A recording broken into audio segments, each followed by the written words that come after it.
The line "we would not give the Threnn Assembly" measured a war by its arithmetic long before it measured it by its cost.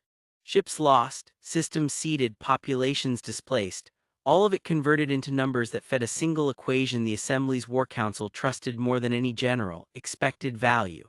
If a position could not be held without losing more than it was worth, the position was abandoned cleanly without sentiment, and the numbers moved on to the next battle.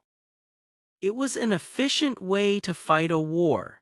It had kept the Threnn Assembly alive through 3 separate invasions by the Korvath Dominion, an empire that measured its own conquests the same cold way, and for 2 centuries the arithmetic had worked on both sides exactly as intended. Humanity had joined the Assembly's war effort only 9 years earlier, one of the last member species admitted before the Third Korvath invasion began, and it had brought with it a fleet that the War Council's own analysts described in the driest language available to them as marginal. Human ships were smaller than Assembly standard, their weapons less refined, their shields a full technological generation behind the Korvath's own.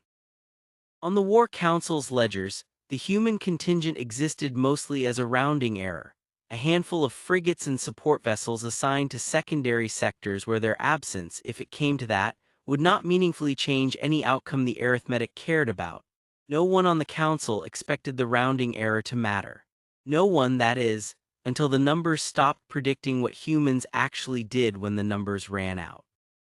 It stopped working the day the Korvath fleet arrived at a refinery station called Paradigm Anchor, and the numbers said the station should already be empty. Paradigm Anchor was not by any Assembly calculation worth defending.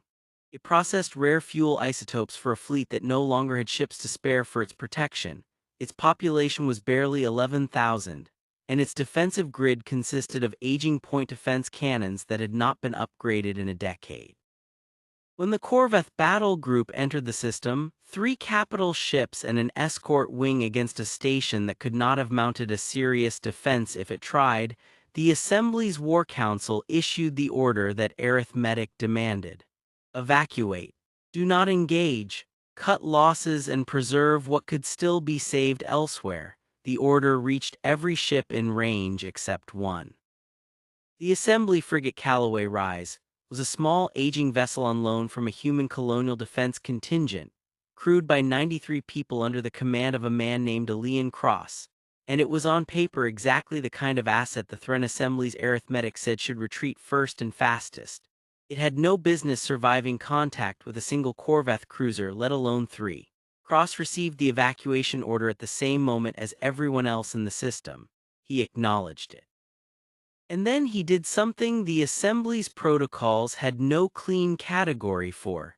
He asked his tactical officer how many civilian transports were still docked at Paradigm Anchor, waiting for evacuation ships that would not arrive in time, and when the answer came back at just over 4,000, he gave an order of his own: hold position. His executive officer, a Threnn woman named Vissa Cade who had served 2 decades in Assembly command before transferring to the Callaway Rise, told him plainly that the numbers did not support the decision. A single frigate against 3 capital ships was not a delay tactic. It was a casualty report waiting to be filed. Cross did not argue the math. He agreed with all of it. He told her that the math was correct and beside the point because somewhere behind them, 4,000 people who had not yet reached an evacuation ship were about to become a number 2, unless someone gave them the 20 minutes they needed to finish boarding, and he intended to be the reason they got it. Cade had transferred to the human contingent 2 years earlier expecting, by her own later admission, very little. She had spent her career among Assembly captains who treated the War Council's arithmetic the way a devout believer treated Scripture, and she had assumed a human commander, coming from a species with less institutional history in the war and a fleet everyone privately considered expendable, would simply follow the same doctrine with less confidence and worse instincts. What she found instead in her first 18 months under Cross's command was a captain who studied the arithmetic more carefully than anyone she had served under, not because he trusted it more, but because he wanted to know exactly where its edges were so that when the moment came to step past them, he would know precisely what he was choosing to give up. She had not expected, on an ordinary patrol rotation that was supposed to end quietly at Paradigm Anchor, that the moment would arrive so soon or cost so much. What followed became, over the next decade, one of the most studied engagements in assembly military history, not because the Callaway Rise won the battle in any conventional sense, but because of exactly how it refused to lose it quickly. Cross did not fight the Korvath battle group head-on. He had 93 crew and a ship built for escort and reconnaissance, not for standing toe-to-toe with capital-class firepower, and he knew that a straight engagement would end the frigate's usefulness within the first 90 seconds. Instead, he put the Callaway Rise directly into the debris field left over from Paradigm Anchor's decades of mining operations. A shifting maze of broken hull plating and derelict extraction rigs that the station's own charts marked as a navigational hazard, and he used it the way a smaller animal uses undergrowth against something larger and stronger. The Korvath cruisers, built for open engagements and unaccustomed to fighting inside clutter that fouled their targeting arrays, found themselves unable to bring their full weight of fire to bear without risking their own hulls. The Callaway Rise, smaller and more maneuverable, did not need to win any single exchange. It only needed to survive the next 90 seconds, and then the 90 seconds after that. His weapons officer, a woman named Priya Anand, spent the engagement's opening minutes doing something assembly tactical doctrine did not formally endorse. She stopped aiming for kills and started aiming for delay, targeting sensor arrays and point defense turrets on the lead Korvath cruiser instead of its hull, trading raw damage output for the kind of surgical disruption that would cost the enemy time rather than blood. It was a slower way to fight. It was also, Cross had gambled, the only way a single frigate could make 3 capital ships hesitate instead of simply overwhelming it in a single coordinated volley. The gamble held, barely 9 minutes into the engagement. With the Callaway Rise's shields down to 30% and one of its 2 engine clusters venting plasma into open space, Visacade reported that the evacuation transports at Paradigm Anchor had reached 60% capacity. Cross gave the order to hold another 5 minutes. His engineering chief, a man named Toby Lindqvist, informed him with the particular flatness of someone reporting news he already knew would be ignored that 5 more minutes would put the ship's reactor past every safety margin it had ever been rated for. Cross told him that was noted and asked him to buy the 5 minutes anyway. Below decks, the crew of the Callaway Rise fought the engagement the way people fight when the alternative to winning is not an abstract statistic but 4,000 specific human beings still filing into transport airlocks somewhere behind them. A junior sensor technician named Reyes spent the 9th and 10th minutes manually recalibrating a damaged array by hand, crouched in an access crawlspace with a live current arcing 18 inches from her shoulder. Because the automated recalibration routine had failed and Cross needed eyes on the second Korvath cruiser's approach vector before he could decide which way to turn. The damage control team, led by a chief petty officer named Osai, spent those same minutes sealing a ruptured coolant line with nothing more than emergency patch foam and the flat of a wrench, working in a compartment slowly filling with vapor thick enough to obscure their own hands. None of it would appear in the official engagement summary as anything more than a line item. All of it was the difference, that day, between a ship that held and a ship that simply broke. The Korvath commander, a veteran named Threnn Assembly who had broken larger fleets than this one in his career, later gave a statement to Dominion war archivists that would circulate for years afterward among officers on both sides of the conflict, not because it was especially eloquent, but because it was honest in a way military statements rarely were. He said he had assumed, for the first 6 minutes of the engagement, that the human frigate's captain was either incompetent or suicidal, because no rational commander held a position that arithmetic had already condemned.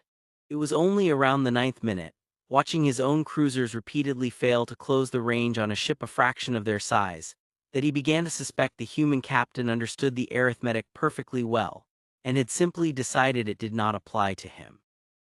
At the 17-minute mark, with the last evacuation transport finally clearing Paradigm Anchor's docking ring, Cross gave the order every person on the bridge had been waiting 17 minutes to hear: disengage.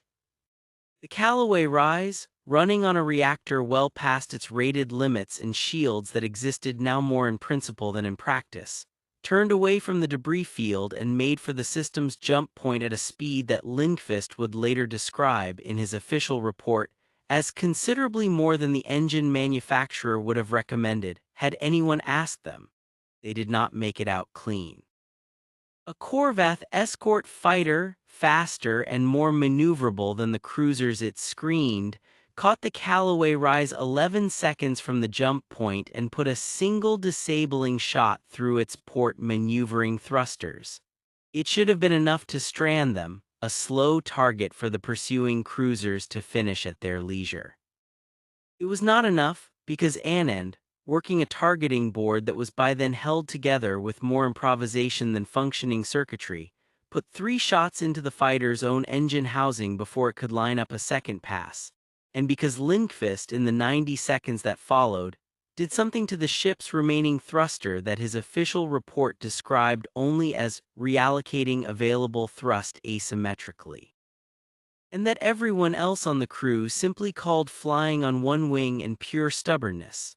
The Callaway Rise crossed the jump point 4 minutes after the last evacuation transport, 93 crew alive, a hull that would spend the next 8 months in dry dock, and a reactor that engineering later confirmed had come within an estimated 40 seconds of catastrophic failure.